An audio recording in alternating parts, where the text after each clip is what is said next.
absolutely 100%, I suffered with anxiety, and quite bad anxiety, but without even realising it. And I would be interested to see how many other freelancers out there mistake their adrenaline response and their passion and their sort of hyperactivity.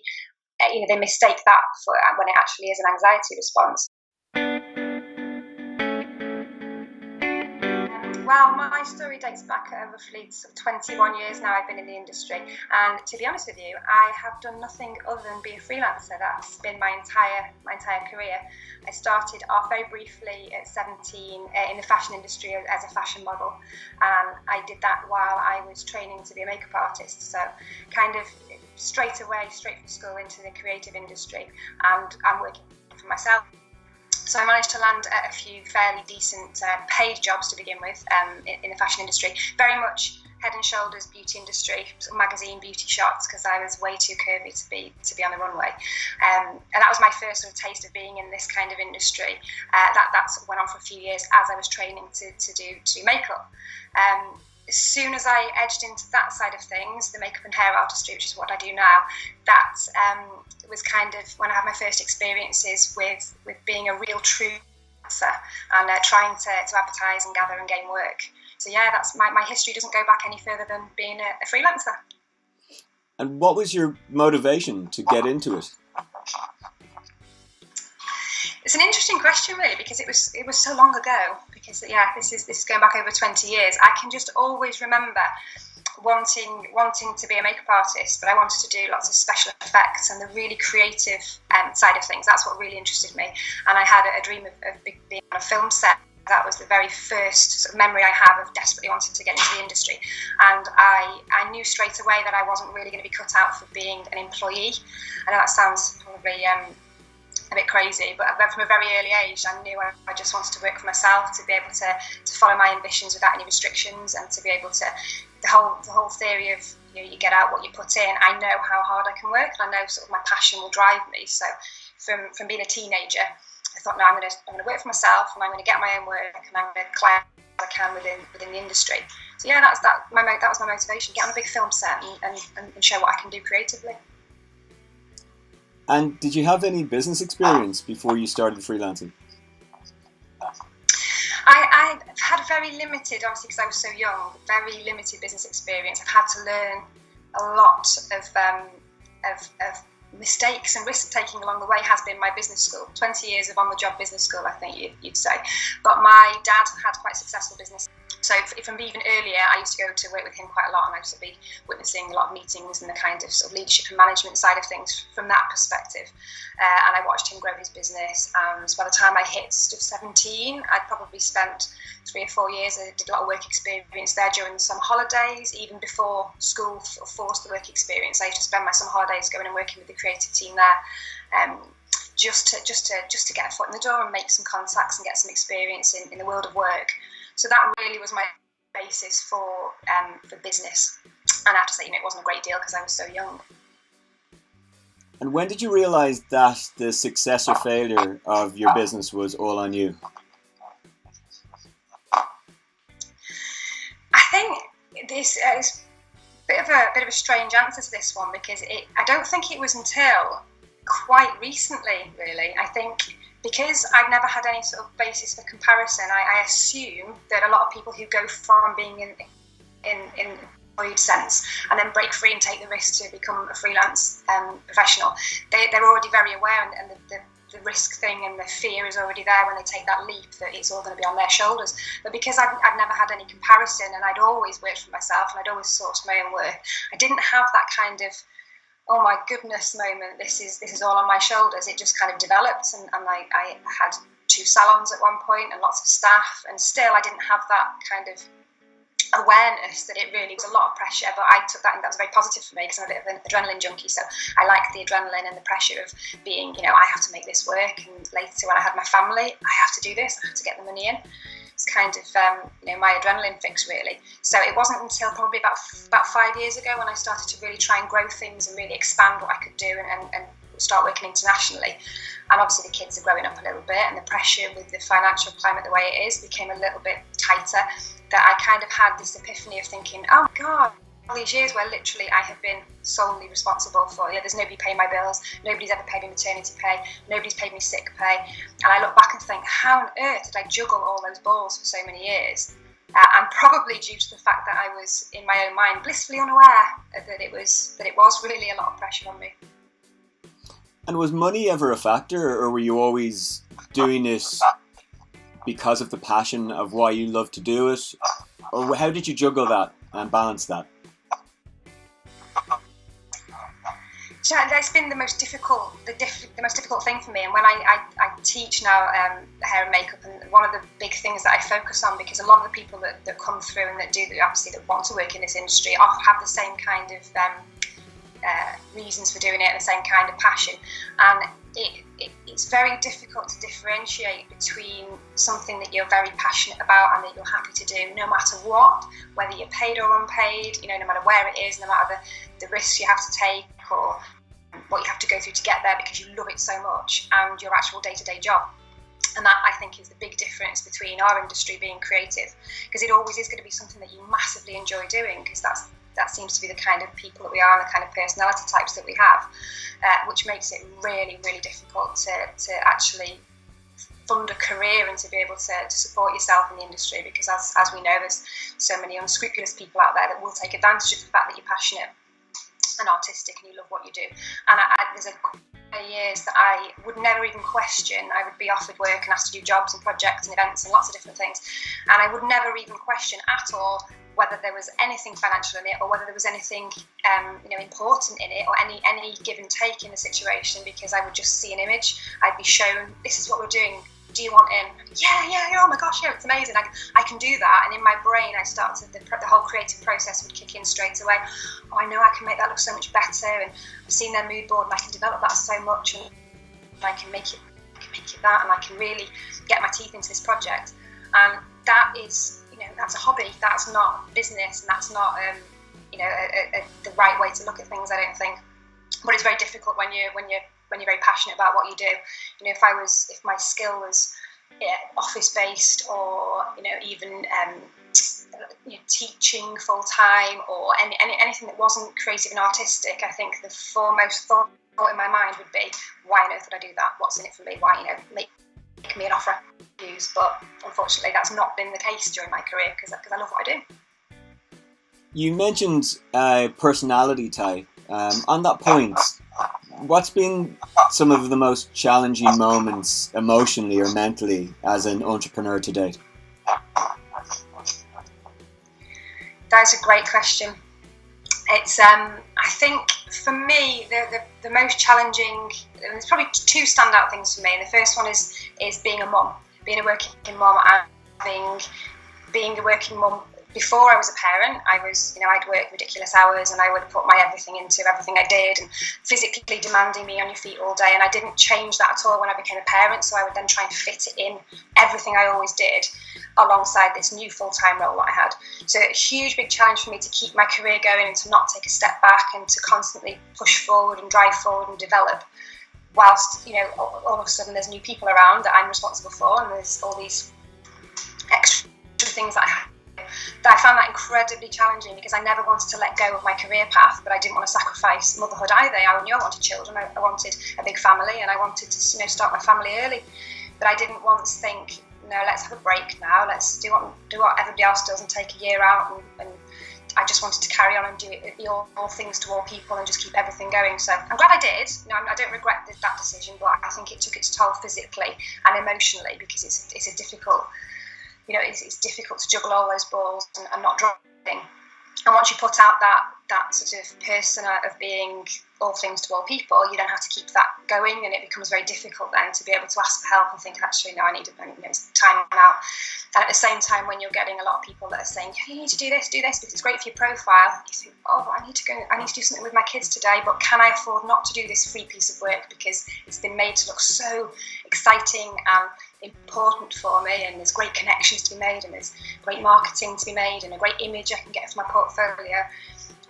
Looking back now, my sort of biggest regret from those challenges come from taking on jobs and projects that have been unpaid that have taken me away from my kids, and that, you know, I really haven't got anything that was promised out of it. So that takes its toll physically and emotionally, I have to say. And at the same time, I think as well, it's the whole ego thing, I think, affects you quite emotionally, because I've realised as I've gotten older that a lot of the ways that people have been sort of managing to get me to do projects unpaid have been the whole stroking the ego, and I'm so guilty of that. If someone says your work's amazing, I absolutely adore what you do, and I think, this is great, I'm impressing people, they like what I do, this is wonderful, you know, come and do this with me, and this will be great for your future, and this will be great for, you know, thinking, right, future, family, great, let's go and do it. I'm really guilty of that sort of emotional roller coaster of, you know, that big high of feeling like somebody values your worth and really wants you to work with them, and then kind of realising afterwards I had just been away from my kids for a week and I probably shouldn't have made that decision. I think that seems to be all down to sort of personality type of thing. And what helps you get through that when you're feeling so much pressure? You know, I think you just have to change your mindset. For me, it's a case of, as I mentioned to you at the beginning, I feel like I've done 20 years of on-the-job business school. You know, I didn't go to university when I left school because I was too busy being creative and throwing around makeup brushes and trying to sort of go in through the back door and build my career that way. So, you know, I could have spent years and years and years at business school learning all sort of the pitfalls and things, but I've done it on the job, which kind of means that I've had to go through all these positive and negative emotional sensations and this big roller coaster throughout my life whilst I've had the kids and whilst I've had the salon and staff and all these different projects on the go. So that could be taken as a sort of quite a negative thing because it's been quite stressful, but I think it's really positive because I've learned so much and I've come so far. I've had a real life experience. But I think just aware of that and acknowledging the fact that, okay, you're going to make bad decisions sometimes and then you're going to make great ones, and it's all part of the, you know, the journey of getting you to where you are, as long as you kind of learn by everything you do, it teaches you a lesson, then it's all worthwhile. So that's how I kind of dealt with it, by sort of detaching myself a little bit if something does go wrong, or if I think I've made a bad decision, or if, you know, something snowballs and has an impact on something else, I'll take a step back and think, right, okay, what can I take from this? What have I learned? Even if it's something really bad, then there's always something, even if it's a lesson learned. I think as long as you take something away from it, then you just use it as a positive to get to the next level then. And that's how I've dealt with it. As a freelancer, we often hear people suffer from loneliness or even anxiety, particularly in their early stages. Is that something you ever experienced when you were starting out, or even in the later years? That is a brilliant question, and if you'd asked me this a couple of years ago, I'd have said, no, that's great, absolutely fine, I've breezed through the whole thing. It's only a very recent thing that I've kind of look at everything and look at my journey as a whole and break it all down, and I'd say absolutely 100% I suffered with anxiety, and quite bad anxiety, but without even realising it. And I'd be interested to see how many other freelancers out there mistake their adrenaline response and their passion and their sort of hyperactivity. You know, they mistake that for when it actually is an anxiety response. And I've realised that lots of people who know me will say, gosh, she's just full of energy, she never stops, she's just, you know, she's like a whirlwind, she's always on the go. I thought that as a real strength, and that's what kept me going in, you know, juggling the family and the work life. But I think actually that was a huge indicator that I was suffering with anxiety, because I'd have these huge palpitations, you know, if you know, there was a job that needed doing and the pressure was on and the time constraints, a huge fashion show, a big editorial, or someone's wedding that's high pressure, then my adrenaline would start, but it would never stop. So I would then carry on, and I'd have to find more things to do to satisfy that kind of, you know, tight feeling in my chest. And all this, this is brilliant, I'm really well on it, and the adrenaline's pumping, and I can do so much work. And then I'd crash and burn, and the burnouts became, you know, more and more frequent. So I was obviously punishing my body completely, and having this huge fight or flight response was permanently there. You know, I was always in fight or flight. And I mistook that for creative energy when actually it was kind of anxiety, and I was not doing myself any favours by spurring it on. And I'd have these huge crashes, which now I don't have that anymore, because I recognise the symptoms and I recognise those sensations. Unless I'm in a setting where I am backstage at New York Fashion Week, or it's a very high pressure environment where you would expect that sensation, I realised that actually, hang on, that's pretty much an anxiety response, and you just take time out and I'll switch everything off and go and chill and have a cup of tea. But it's an interesting question, because I would always have said no, but I think most definitely. And I'd imagine a lot of people have similar experiences, and maybe don't know what that is at the moment. Did you ever have anybody to talk to when you were experiencing these feelings? No, never. Because, and now I think about it, because I've created the monster, so to speak. I've always wanted to be the boss. I've always wanted to be in control. I've always wanted to become, I want to be the strong one. And a lot of what I do now is kind of facilitating and helping and teaching and mentoring other people. For me, I feel like I need to be in a position of strength. And even from a really early age as a kid, that's just how I'm wired. But even though there are probably a lot of people around me that I could have gone to talk to, and even lots of external places I could have easily Googled and found someone to go and talk to, it was never on my radar to do that, because I was the one that other people came to. I've got, whether it's other freelancers, I've got this issue, what should I do with that? 2 o'clock in the morning, someone's asked me to do this, what do you think? That was my role, was the one to coach other people through it. So I just kind of managed it and had these little boxes. I put these things away in little boxes in my mind to come back to it another time. And I think that's quite a dangerous way to go. I don't think that's particularly healthy. Do you think some of that stems from being a mum and having that maternal instinct to look after your kids in the way you are an authority in your industry?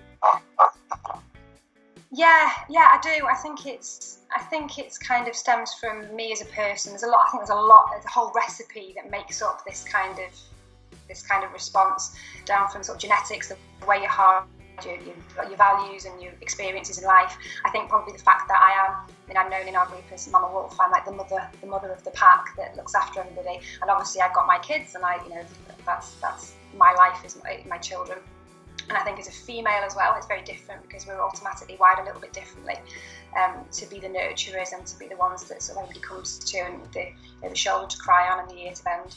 But that again is probably a bit of a generalisation, because I know there are a lot of guys that are very, very similar, and I'm the alpha male. I can't show any kind of weakness. I've started my business, and I think I'd have to check the statistics, but we're doing a bit of work on this at the moment. The male anxiety, depression and suicide rate in men seems to be pretty high because of that reason, because men don't have any sort of where that they can go. Females are supposed to be able to show their emotion a little bit better. So I think you're right, it does stem from the fact that I'm used to looking after everybody, but I think at the same time, I think a lot of guys will experience the same kind of issues, because society expects that of them. Don't complain, you just crack on and stiff up a lip and all that Britishness. And do you ever feel guilt when you're not working?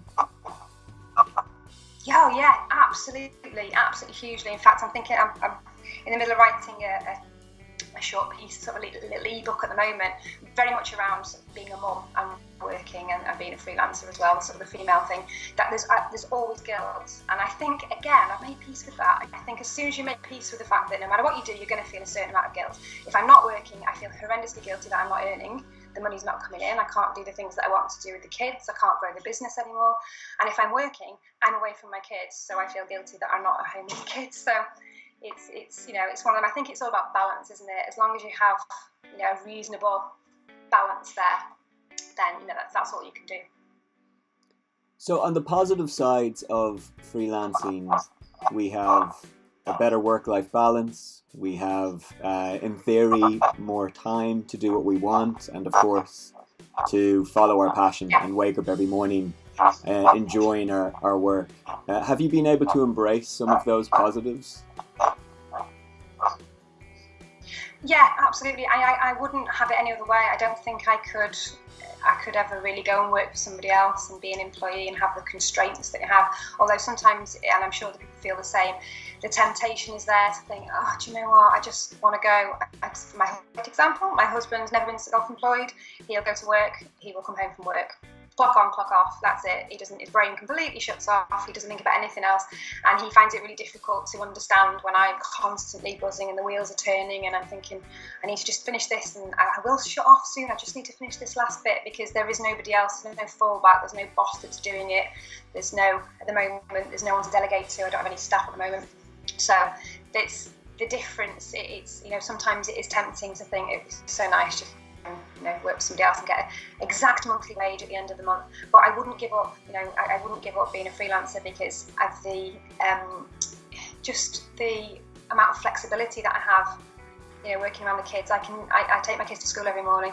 I pick them up most days. I do all the football runs. I take them to matches. It's nice to be able to juggle that. It's harder, I would say. It's much harder work because I probably put in a lot more hours because I'm trying basically to fit 2 full-time jobs in. But I have the flexibility to do that and to around my family. And if I have a certain time where if there's a fashion week due and I've got to get my foot to the floor and have a few weeks of real hard graft, then the family understand that that's going to bring the money in and that's the bit of time they have to manage without me for a little bit. But then come the summer holidays, I've got that flexibility to be able to take it back again. So I think the positives for me far outweigh the negatives. But I think in the industry you have to have that outlook. You have to you just would slow down and come to a complete halt if you didn't have that outlook. And what's your proudest freelance moment to date? Definitely New York Fashion Week, hugely. I can remember the first time I got to go over there, and obviously I'd only been dealing on Skype with the company that I work for, so I was very much, I'll find a window in my diary to come over to New York, that's fine. And then when I actually got there, I thought, oh my God, I've actually got to really pull this together now. And I had a creative team of over 100 people, and there was over 100 models, and it was, again, that pressure was down on me. But this was a moment. Adrenaline, that's when it should have been pumped, and that was a good time for me to flick the switch into performance mode and really show what I could do. And it was lovely to be able to see, because I designed all the looks beforehand, so I pre-designed a selection of hair looks, a selection of makeup looks, and put some video tutorials together. So I rolled that out to all of the team. So they were from everywhere from San Francisco to New York. There were a few international students that had come in as well. And I remember looking around the room, huge big ballroom in Madison Square, and it was just, everybody was creating the looks that I designed, and that was a bit of a surreal moment for me. And I thought, hard graft, it's worth it to be able to get to the point that you can have these moments where, you're just really proud. And I think the other one was probably, there was just a cover of, I think it was Surreal Beauty magazine, not a particularly well-known publication, but this is a few years ago. It was my first cover, and when I saw it in print, that was a really proud moment as well, because it was a nice creative piece. So yeah, they're my 2 standout moments, I think. You're also doing some very inspirational social work.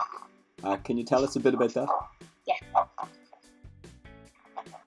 Yeah, absolutely. I mean, this is where my real passion lies now. I love my artistry, and I always have done, but I think there came a point where I was feeling a little bit unfulfilled, and filling my time with more and more and more work wasn't easing that at all, if that makes sense. I thought, why am I, there's still something I need to do, and I was just filling more time, and that wasn't making me feel any better. And I realised about 6 years ago what the problem was, and because I've been in this industry for so long, both in front and behind the camera, I'm witnessing the work that I do. So we take a beautiful girl and make her 10 times more beautiful, the most perfect version of herself, or himself, if we're working on the guys obviously, and then the photographers would do their thing and they'd be lit beautifully, and then the editors to completely change them again, and what was sort of put out in the media bore no real resemblance to the original subject.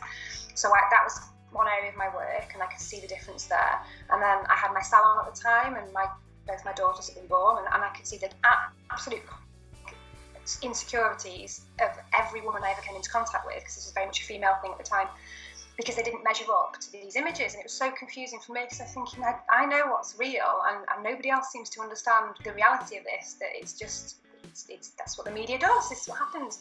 As a famous quote at the moment that's going on Facebook, that you can't benchmark your own life by other people's highlight show reels, and that's what people were doing. They were feeling really, really inadequate because they didn't measure up to these images. So I thought I can help with this. With my profile and my background is to put on a show that really celebrated diversity. So 2 years ago we put on a big fashion show. Just was supposed to be a standalone one-off show. We had 5 performers and a drag queen and lots of plus-size models. We had a transgender community involved, lots of LGBT, we had disabled models, all different backgrounds. Everybody was welcome, and we just did a big show just to promote all kinds of beauty, not just the one. And the feedback was so fantastic that it's kind of grown and grown and grown. We've got over 100 people now, and we do every few months, and we're looking to get into schools at the moment. So that's my next big thing, and my next challenge is to really drive that education around the creative industry and the dangers of it, and celebrate the good bits, but just raise awareness, for the bad bits, because I think that's in society at the moment. A lot of the problems, bullying, self-harming, low self-esteem, lots of mental health issues, do all come from from what's being presented on a daily basis in the media and reality TV, that kind of thing. So that is nice to use what I know and what I've learned to kind of help society become a little bit kinder to each other, I think. Well, I think that's really admirable, and I've researched it myself, and I can see how valuable it's going to be to so many people. So best of luck with that, best of luck with the makeup, best of luck with being an amazing mum, and thank you so much for joining us today. Thank you, Matt. It's a pleasure.